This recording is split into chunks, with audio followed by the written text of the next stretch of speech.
வணக்கம் நண்பர்களே.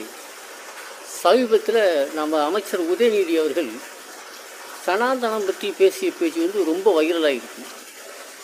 அதுக்கு வடநாட்டு சாமியார் ஒருத்தர் 10 கோடி ரூபா உதயநிதியுடைய தலைக்கு 10 கோடி ரூபா அறிவிச்சிருக்காரு.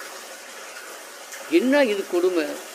ஒரு மனுஷனை இன்னொரு மனுஷனை மனுஷனாக இருங்க, மனுஷனாக மதிங்கன்னு சொல்கிறது தவறா? ஒரு ஜனநாயக நாட்டில் கருத்து சுதந்திரம் கூட இல்லாமல் இருந்தால் எப்படி? இதுக்கு ஒரு சாமியார் 10 கோடி ரூபா அறிவிச்சிருக்காரு. சாமியாருக்கு இது 10 கோடி. ஒரு வீரத்தை துறந்து துறவியாகலாம்.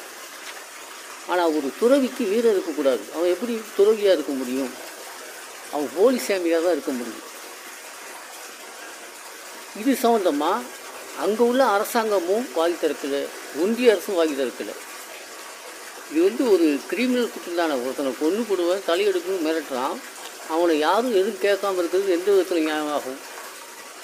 எனவே இந்த சமூக மாற்றத்துக்காக குரல் கொடுக்கும் அனைவரும் உதயநிதி பக்கம் நிற்க வேண்டுமாய் அன்போடு வேண்டி கேட்டுக்கொள்கிறேன். நன்றி, வணக்கம்.